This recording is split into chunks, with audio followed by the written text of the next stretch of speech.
I got back from deployment 19 days early and walked into my apartment at 11:43 on a Tuesday night with a duffel bag over one shoulder, desert dust still in the seams of my boots, and the stupid hope that I might finally surprise someone instead of being the one surprised. The living room was dark, the kitchen light was on, and my bedroom door was open. That was the first thing that made me stop. I'm Ethan Ward, 29 years old, Army combat medic, and I had spent the last 8 months sleeping light enough to wake up if someone breathed wrong 2 tenths over. So when I heard movement inside my bedroom, my whole body went quiet before my brain even caught up. Then I heard her voice. No, no, no, Tessa whispered. This looks insane. Tessa Collins was my roommate, my emergency contact, and the woman I had spent 8 months pretending I did not miss more than decent coffee. She was 28, worked as a night shift ER nurse, and had the kind of face that made strangers tell her their secrets at grocery stores. She also had a mouth sharp enough to cut zip ties, which I respected because, frankly, zip ties had been a problem in my line of work. I should have called out. A mature man would have said, "Hey, it's me." Instead, I moved down the hallway like a suspicious raccoon with military training. My bedroom looked nothing like how I'd left it. The bed was made with clean navy sheets. There was a small lamp glowing on my nightstand. My old baseball cap sat on the dresser like she had dusted around it. A stack of envelopes lay across my comforter, each one labeled with dates from the past 8 months.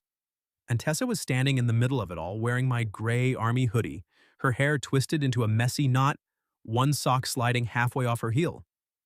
She had one hand pressed over her mouth. In the other hand, she held a folded letter. I said, "Please tell me you're not selling my identity."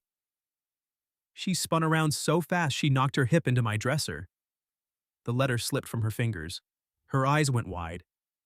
For one long second, neither of us moved. Then she said, very softly, "You weren't supposed to see this." Now I had heard those words in a lot of bad situations.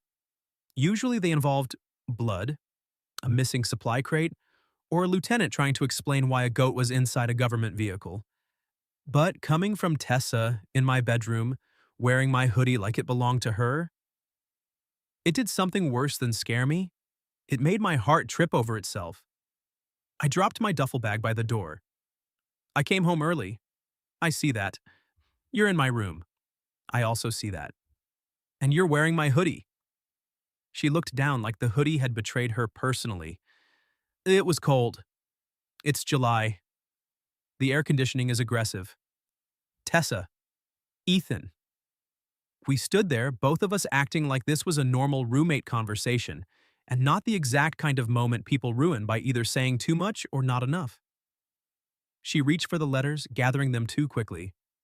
You should have texted. I wanted to surprise you. Well. She glanced around my room, cheeks pink. Congratulations. I couldn't help it. I smiled. Her eyes flicked to my mouth, then away. That tiny movement hit me harder than any welcome home banner could have. Tessa and I had been roommates for a year and a half because rent in Richmond was insulting and because my buddy's sister knew her cousin, and somehow that became a lease agreement. At first, we were polite strangers sharing cabinet space. Then she learned I burned toast when I was tired. I learned she cried at old dog videos but pretended it was allergies. She left sticky notes on the coffee maker that said things like, "Your creamer expired during the Carter administration." And I fixed her squeaky bathroom door at midnight because she threatened to name the squeak after me. Somewhere along the way, our apartment started feeling less like a place I stored my boots and more like a place I wanted to come back to. That was dangerous. The last woman I loved had mailed my ring back while I was overseas. Not dramatically. No big fight. Just a small padded envelope and a note that said she couldn't keep waiting for a life that paused every time the army called. So I taught myself not to ask too much from anyone. Then Tessa happened. She was funny, steady, maddening, kind in ways that made a man lower his guard before he realized it was happening. And now she was standing in my bedroom with 8 months of letters on my bed. What are those? I asked. Nothing. Tessa. Inventory. Of envelopes? Paperwork has evolved. I stepped inside, slow enough not to corner her. Were you writing to me? She clutched the letters against her chest. That depends on how you define writing. With a pen, on paper, usually words are involved. Then yes, technically. My throat tightened. I looked at the stack in her arms. There had to be dozens. You never sent them. No. Why? She tried to laugh, but it came out thin. Because I'm not your girlfriend, Ethan. The room changed. Not loudly, not like a door slamming, more like a match being struck. I looked at her in my hoodie with tired eyes and a brave chin, and all the things I had shoved down for 8 months stood up inside me. No, I said. You're not. Her shoulders lowered, just a little, like she had expected that answer and hated herself for caring. I took one step closer. But I thought about you every day. She went still. The words surprised both of us. I hadn't planned them. I was good at plans.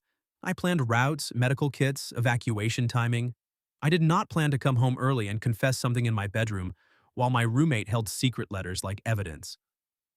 Tessa's fingers tightened around the envelopes.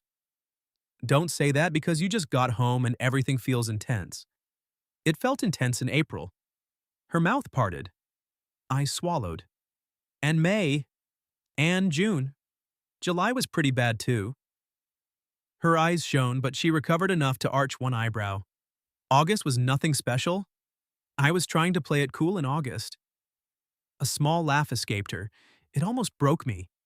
Then she looked away toward the bed, toward the envelopes, toward whatever truth she had been hiding in my room. I was going to put them away before you came back, she said, then make a very casual dinner. Something that said, welcome home, platonic person I definitely did not miss in a concerning way. What was the dinner? Lasagna. That's not casual. It was frozen. Still intimate. She gave me a look. You think pasta is intimate? I've been eating pouch tuna and crackers for months. At this point, a warm carb feels like commitment. That got the real smile out of her. It was quick, reluctant, beautiful. I wanted to cross the rest of the space between us. I wanted to touch her wrist and see if she leaned in or stepped back. I wanted to ask why she had my room glowing like she had been waiting for a ghost and got a man instead. But she looked scared. Not of me, of what happened next. So I stayed where I was. Can I read one? I asked. Her face changed instantly. No. Okay. That answer seemed to surprise her. Okay? They're yours. They're about you. Still yours. Her eyes softened in a way I had only seen twice before. Once when I left for deployment. Once when I video called after a rough week and she pretended not to notice my hands shaking around a paper cup of coffee. She set the stack carefully on the bed. You always do that. Do what? Make it hard to keep my distance. The air between us got quiet. Then a letter slid off the edge of the bed and landed face up at my boots. We both looked down. The envelope was pale blue. My name was written across the front in Tessa's neat, slanted handwriting.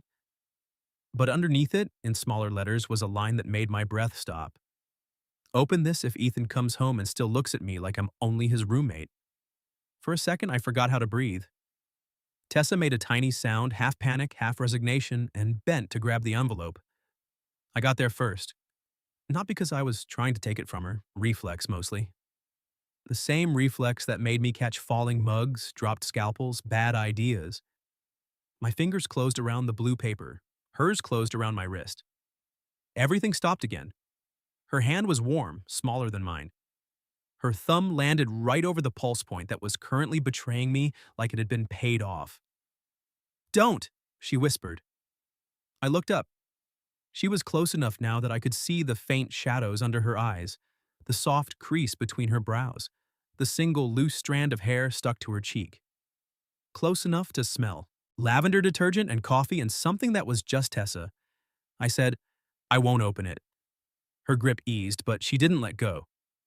You read the outside, she said. I did. That was already too much. Tessa. She shut her eyes. Please don't be nice right now. That hit me in a place I didn't have armor for. I carefully set the envelope on the dresser beside us, unopened. Then I turned my hand so my palm met hers. She looked down at our hands. So did I. We had touched before. Of course we had. Shoulder bumps in the kitchen. Her cold feet shoved against my leg during movie night because she claimed socks were foot prisons. My hand on her back when I moved past her in narrow spaces. Her fingers brushing mine when she handed me coffee before dawn. This was different. This was a choice. Tessa, I said quietly, or look at me. She did. And there it was. The thing we'd both been pretending wasn't in the apartment with us. Want, fear, hope. 8 months of unsent words stacked on my bed. I don't look at you like you're only my roommate, I said. Her breath caught. I took a step closer, slow enough that she could move away if she wanted. She didn't. If I did, I continued, I wouldn't have replayed that stupid video you sent me of you assembling a bookshelf while insulting the instructions. It was a very condescending instruction manual. I watched it 12 times. Her mouth twitched. That's embarrassing for you. I know. Deeply. I accept that. Her eyes softened. You really watched it? 12 times, maybe 13. Ethan. I missed you, I said, because once you stepped off a cliff, you might as well admire the view on the way down. Not the apartment. Not having someone water the basil I killed before I left. You. Her fingers slid between mine. It was such a small movement. Barely anything. It nearly took me out at the knees. I missed you too, she said. The words were quiet, but they filled the room. Then her expression changed. She glanced toward the bed, toward the letters, and pulled her hand back like she'd touched something hot. I need to explain before you think I'm completely unhinged. I'm a medic. My standards for unhinged are high. She let out a shaky laugh and crossed her arms, which made the sleeves of my hoodie cover her hands. When you left, I told myself I'd just write down things I would have texted you. But some of it felt too much for a text, so I started letters. To send? At first, maybe. Then I got scared. Of what? That you'd read them while sitting on a cot surrounded by sandbags and realize your roommate had developed inconvenient feelings. I tried not to smile. She pointed at me. Do not look pleased. I'm not. You are aggressively pleased. I'm respectfully devastated. That's not a thing. It is tonight. She huffed, but the blush rose again in her cheeks. I wanted to keep her there in that soft, nervous place because I had never seen Tessa Collins uncertain unless it involved parallel parking or feelings. But I also knew her. If I pushed too fast, she'd turn into sarcasm and smoke. So I sat on the edge of my bed, leaving space beside me. Tell me one thing from a letter. Her eyes widened. Absolutely not. One line. No. One word. Ethan. I just confessed to watching your bookshelf video 13 times. Meet me halfway. She stared at me for a moment, then looked at the ceiling like she was asking for divine patience. Finally, she sat beside me, not touching, but close. The mattress dipped under her weight, and somehow that felt more intimate than any welcome home party could have. She picked up one envelope from the stack. The date on it was May 9th. This one, she said, was after you called at 3 in the morning my time. I remember. You said you couldn't sleep. I lied. I know. I looked at her. She kept her eyes on the envelope. You asked me about my day, and I told you about Mrs. Alvarez in room 12 who kept trying to set me up with her grandson, even though he lived in Phoenix and had, according to her, a complicated ferret situation. She sounded determined. She was, and you laughed. Tessa's voice softened. You sounded exhausted, but you laughed. So after we hung up, I wrote that I wished I could climb through the phone and sit beside you until you slept. My chest tightened. She looked embarrassed the second she said it, like she wanted to snatch the words back out of the air. I didn't let her. I wish that too, I said. Her gaze flicked to mine. I moved my hand between us, palm up on the comforter. An invitation, no demand. After a heartbeat, she placed her hand in mine. Her fingers were steady this time. You should know something, she said. Okay. I am very bad at casual. I gathered that from the secret archive on my bed. I mean it. Her voice trembled a little. If we do this, I don't want to be your almost. I don't want to be the girl you kiss because you came home lonely. I turned toward her fully. You're not. You don't know that yet. I know exactly what lonely feels like. I brushed my thumb over her knuckles. This isn't that. Her eyes searched mine. Then she whispered, What is it? I should have had a perfect answer. Something smooth.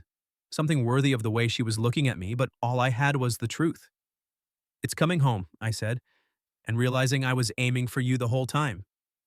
Her face crumpled for half a second before she recovered, but I saw it. The impact. The hope.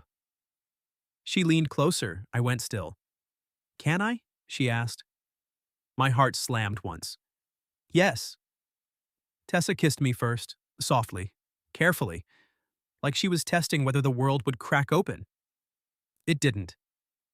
I lifted my hand to her cheek and she made the smallest sound against my mouth. That was when careful ended. She kissed me again, deeper this time, her fingers curling in the front of my shirt like she was making sure I was real. I turned toward her, drawing her closer, and the sleeve of my own hoodie brushed my jaw as she wrapped an arm around my neck. I had imagined this in weak moments, in dust storms, in the back of ambulances, during long nights when her name sat behind my teeth and stayed there. I had not imagined she would taste like mint tea. I had not imagined how hard I would shake when she kissed the corner of my mouth and whispered, You're home. For good tonight, I said. Tomorrow I'll figure out the rest. She rested her forehead against mine. That sounds terrifyingly reasonable. I'm growing. Don't overdo it. I laughed and she smiled against me. For a few minutes there was no deployment, no fear, no unsent letters.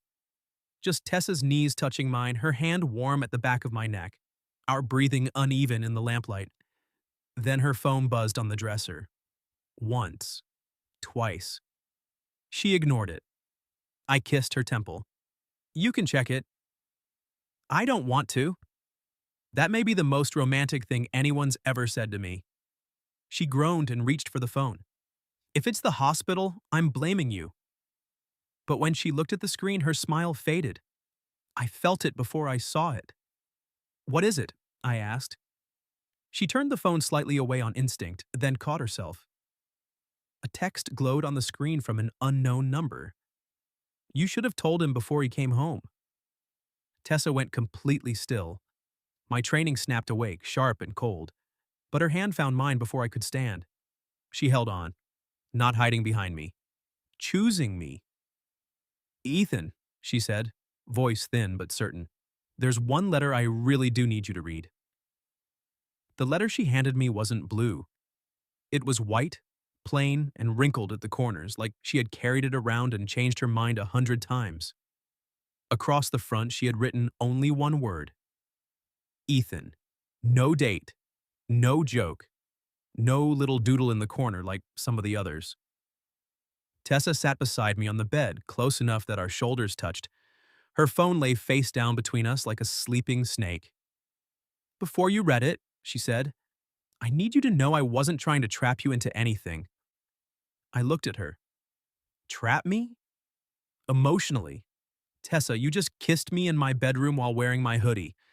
If this is a trap, the bait selection was excellent. Her mouth twitched, but the fear stayed in her eyes. That sobered me. I slid my fingers through hers. Okay, tell me how to do this. She squeezed my hand once. Just read. So I opened the letter. Her handwriting was neater at the top and messier as it went, like the words had started behaving and then gotten away from her. Ethan, if I'm brave enough to give you this, it means you came home and I failed at pretending. There is something I should have told you before you deployed, but you had enough weight on you already and I told myself it didn't matter. Then it mattered every day. After your farewell party, when everyone left and you fell asleep on the couch, Mara told me she thought I was in love with you. I told her she was ridiculous. She said, maybe.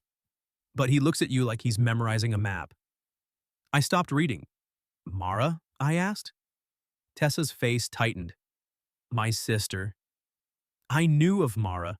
Older by 2 years, lived across town, sold houses, gave unsolicited life advice with the confidence of a weather warning. She sent that text? I asked. I don't know. But maybe? Maybe. The medic in me wanted facts. The man in me wanted to ask why her sister was texting creepy little riddles at midnight. But Tessa's thumb moved over my knuckles, a small nervous sweep, and I remembered what mattered most in that room. I went back to the letter. I laughed it off because that's what I do when someone gets too close to the truth. Then you woke up and asked me if I would be okay while you were gone. Not the apartment, not the plants. Me. And I wanted to say no. I wanted to say I had already started counting your footsteps when you came home. That I knew the sound of your keys. That I liked when you stood in the kitchen in those ridiculous old sweatpants and drank orange juice straight from the carton, even though it was disgusting and I complained every time. I wanted to say that when you hugged me goodbye, I almost asked you to stay, but you couldn't stay, and I didn't want my feelings to be another thing you had to carry. So, I wrote them here instead. If you are reading this because I finally handed it to you, please know this.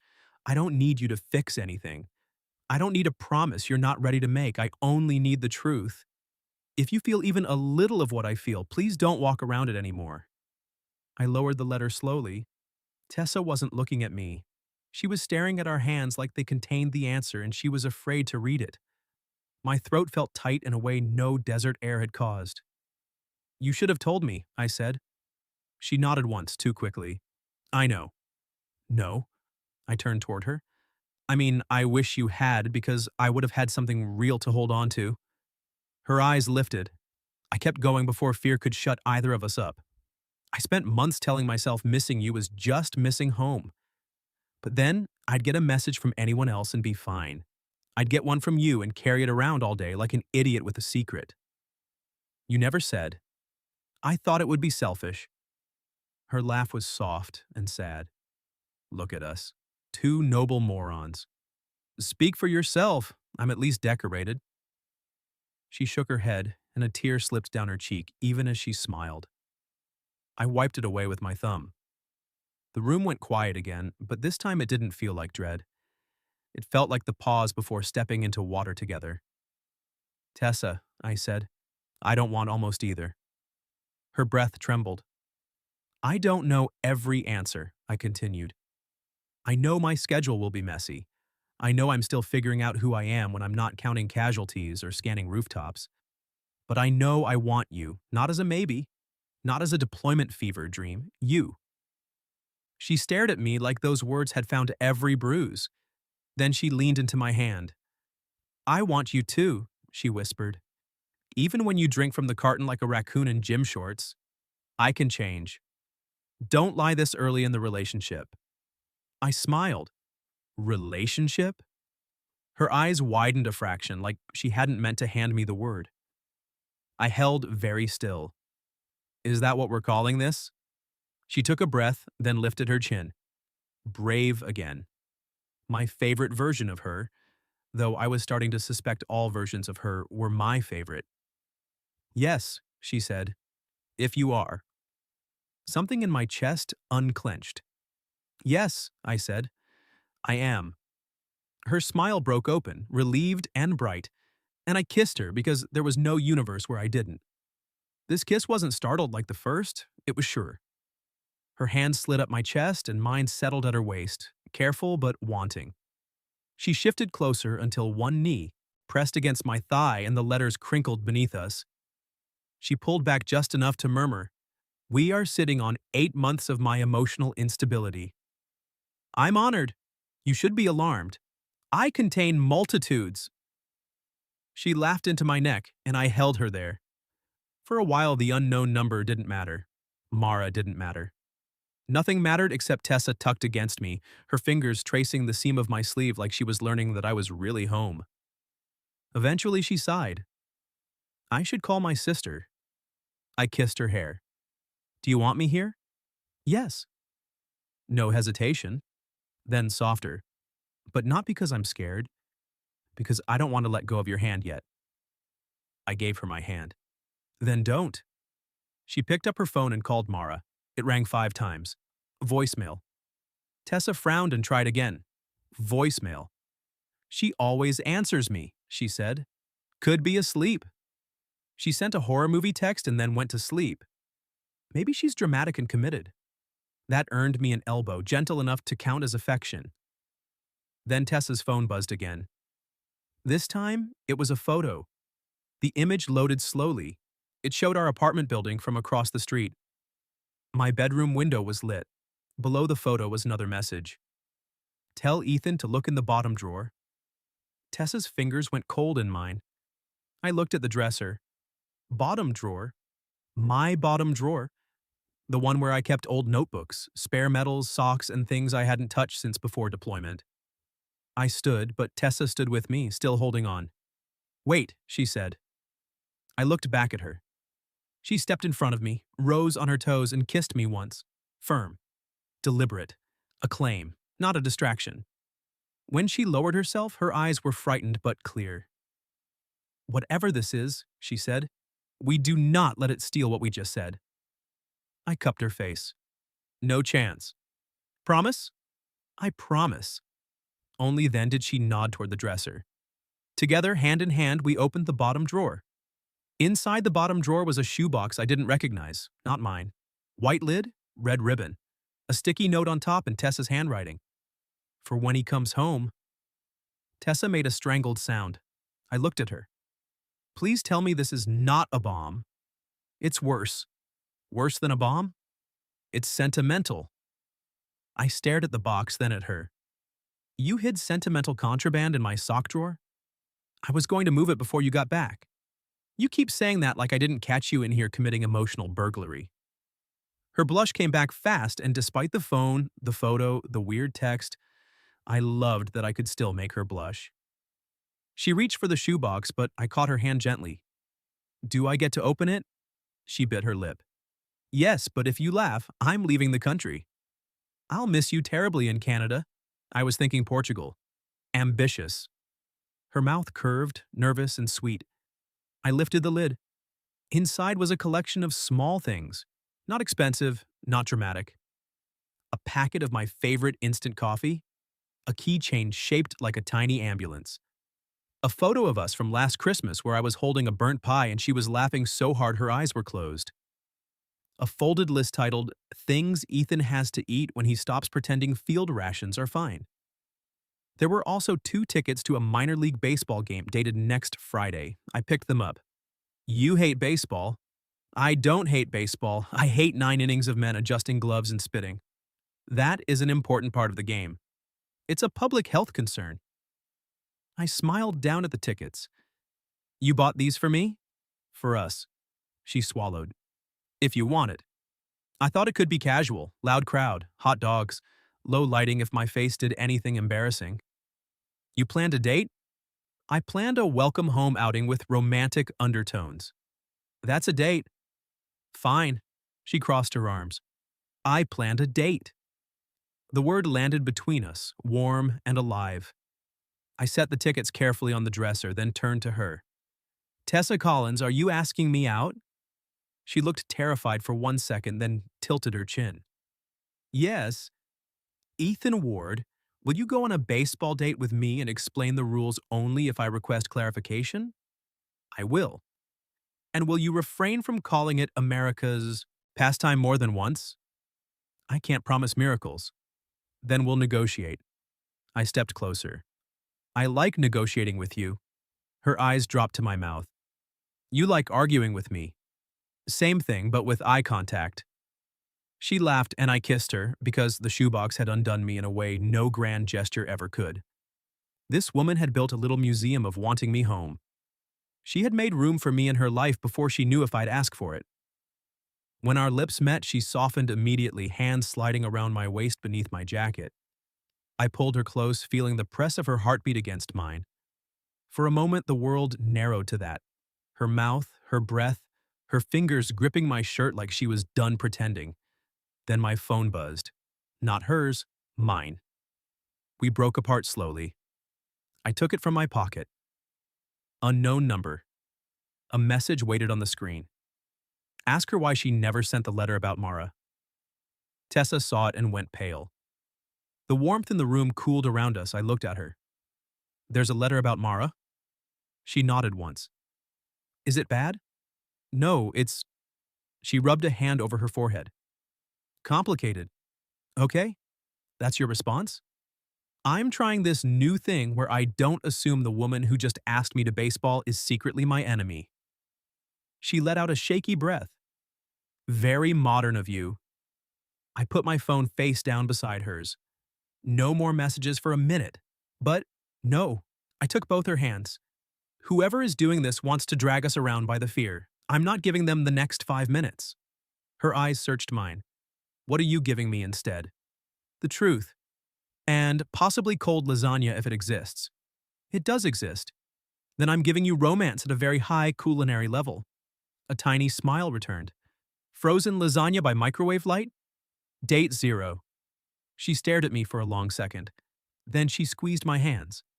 Date 0.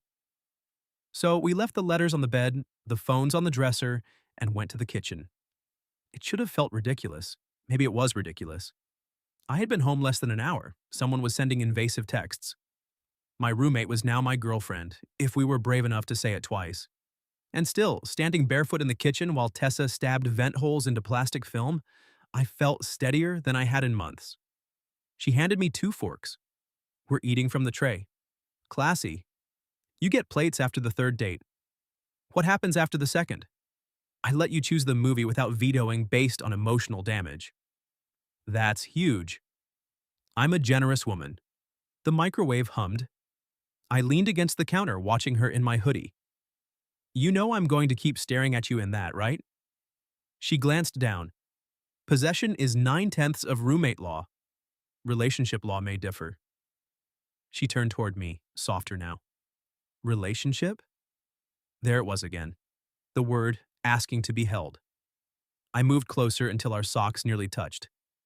Yes, if you still want that when there isn't adrenaline and creepy texting involved.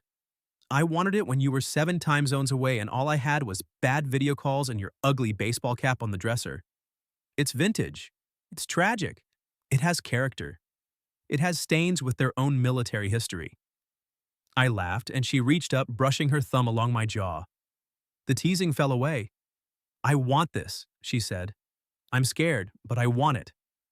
I covered her hand with mine. I'm scared too. You don't look scared. That's because I have one face for most feelings. The mildly constipated soldier face? Brave choice on date 0.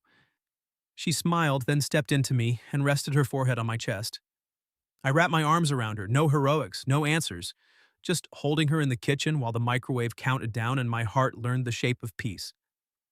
After a while, she said, the letter about Mara isn't some dark secret. Mara knew before I did. She kept telling me to stop being a coward. We fought about it. The night before I left? Tessa nodded against me. She said if I let you go without telling you, I'd regret it. I said you didn't need pressure. She said maybe I was making decisions for you because rejection scared me. I kissed the top of her head. Older sisters are medically known to be annoying and occasionally correct. She's going to love you saying that. Maybe don't mention it until after she stops sending thriller villain texts. Tessa pulled back. That's the thing. This doesn't sound like her. Before I could answer, the apartment intercom buzzed. Once. Long and harsh. We both froze. Then my phone lit up again on the counter.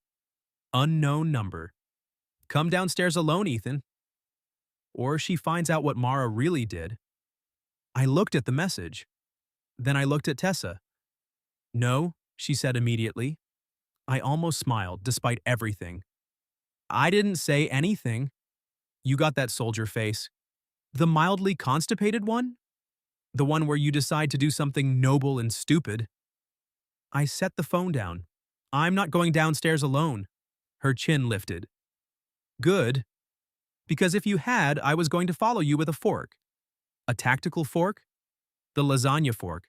Very serious weapon. I reached for her hand. We go together. Her fingers locked with mine like she had been waiting for me to say it. The intercom buzzed again. We went down the stairs instead of the elevator. Old habit. Tessa stayed beside me, not behind me, still wearing my hoodie and one determined expression. When we reached the lobby, a woman stood outside the glass door with both hands raised. Tessa stopped. Mara? Mara Collins looked exactly like someone who had tried to conduct a midnight emotional operation and lost control of the mission. Her dark hair was in a crooked ponytail, her coat was buttoned wrong, and she was holding a manila envelope against her chest. Tessa yanked the door open. "Are you insane?" Mara winced. "That depends on how much you know." "Creepy texts, photos of our building, threats in third person. Mara, what is wrong with you?" I panicked. "You panicked like a serial killer?" Mara looked at me. "You must be Ethan." "I am extremely confused, Ethan." "Fair." Tessa crossed her arms. "Start talking." Mara exhaled and held out the envelope. "8 months ago, I mailed him one of your letters." Tessa went completely still. I felt her hand tighten around mine. "You what?" she whispered. "The May one," Mara said quickly. "The one after he called you at 3 in the morning. You were miserable, Tess. You kept pretending you were fine, but you were writing these letters and hiding them like feelings were contraband. I thought if he knew, maybe he'd say something. Maybe you'd stop torturing yourself." Tessa's face went pale with anger and hurt. "That wasn't your choice." "I know," Mara's voice cracked. "I know that now. It got returned 2 weeks ago because the unit address changed. I was going to tell you, but then Ethan came home early and I drove over, and I saw his bedroom light on, and I thought, you thought a psychological thriller was the solution?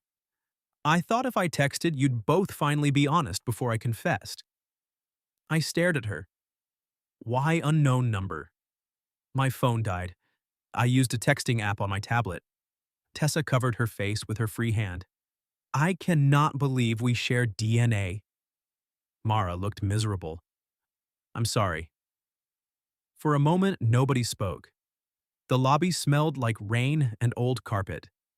Somewhere upstairs, our microwave lasagna was probably turning into molten cement.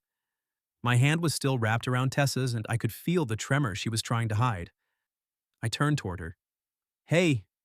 She looked up at me. "This part is yours," I said softly. "Not mine. You get to be angry. You get to forgive her or not. Nobody decides for you." Her eyes changed when I said it. Some of the hurt loosened. Then she stepped closer to me, just enough that our shoulders touched. "I'm angry," she told Mara. "Really angry." Mara nodded, tears in her eyes. "You should be." "But I also understand why you thought you were helping." Tessa swallowed. "You were wrong, loudly, in multiple fonts." Mara gave a watery laugh. "And if you ever use a creepy texting app on me again, I will put you in a group chat with every hospital administrator I know." "That's fair." Tessa took the envelope from her. Then she leaned into me a little more and said, "For the record, we were honest before your horror show reached its third act." Mara blinked. "You were?" Tessa glanced up at me. Even in the lobby, even with her sister standing there, even with all the embarrassment and chaos of the night around us, she smiled. "Yeah," she said, "we were." I squeezed her hand. "She asked me to baseball." Mara gasped. "Tessa hates baseball." "I know," I said. "It's serious." Tessa elbowed me, but she was smiling now. Mara wiped her cheeks. "So you two are—" Tessa looked at me. There was a question there, but not fear this time. A choice. I answered it. "Together," I said. Tessa's smile went soft enough to ruin me. "Together," she repeated. Mara pressed both hands to her heart. "I love this." "You are still in trouble," Tessa said. "I can love it from trouble." We sent Mara home after making her promise to call when she arrived. Then Tessa and I went back upstairs. The apartment felt different when we returned. Not because the mystery had vanished, but because it had shrunk. It was no longer a shadow over us, just a mess we would handle. Together. In the kitchen, the lasagna had cooled into a dense red brick. Tessa poked it with a fork. "Date 0 may need medical attention." "I'm a medic. Can you save it?" I studied the tray. "No." She laughed, and the sound filled the apartment like lights coming on. We ate cereal instead, standing barefoot at the counter, sharing one bowl because she claimed all the others were emotionally unavailable in the dishwasher. She fed me a bite, then looked suddenly shy afterward, like intimacy had snuck up on her in the shape of a spoon. So I took the spoon from her, fed her one back, and kissed the corner of her mouth where a drop of milk had landed. Her eyes fluttered closed. "That was smooth," she whispered. "I've been practicing on 0 women for 8 months. Impressive discipline. I was waiting for someone." She opened her eyes. The teasing faded. "For me?" she asked. I set the bowl down and pulled her gently into my arms. "For you." She rested her hands on my chest. "I'm still scared." "Me too. You might get sent away again." "I might. I'll hate it. I'll hate it more. You'll still drink from the orange juice carton." "Almost certainly." She laughed, but her eyes shone. I brushed a loose strand of hair behind her ear. "But I won't make you guess where you stand with me. Not after tonight." Her fingers curled in my shirt. "Then I won't hide letters in your room instead of saying what I mean." Seems healthier. Less mysterious, though. I've had enough mysterious. She rose on her toes and kissed me. Slow. Certain. Home. A year after that night, Tessa still had the gray hoodie. She claimed it had legally transferred ownership due to emotional squatters' rights. I didn't argue. I had learned to pick my battles, and besides, she looked better in it. We went to that baseball game. She heckled the mascot, asked exactly 2 questions about the rules, and cried when the elderly couple on the kiss cam kissed like teenagers. Afterward, she admitted baseball was tolerable with the right person, which I considered a championship victory. By the following spring, we weren't roommates anymore. We were us. Same apartment, different bedroom arrangement, 2 toothbrushes in one cup, her letters tied with red ribbon in a box on our shelf. Not hidden, not secret. Sometimes on hard nights, she read one to me. Sometimes I wrote one back. And on quiet mornings, when sunlight came through the kitchen window and Tessa stood there in my hoodie making coffee, I still got that same feeling I had the night I came home early. Like I had walked into a room I wasn't supposed to see, and found the rest of my life waiting there. What would you have done if you came home early and found your roommate in your bedroom with secret letters about you? Have you ever experienced something similar? Tell your story in the comments. If you liked this one, leave a like, subscribe, and I'll see you in the next video.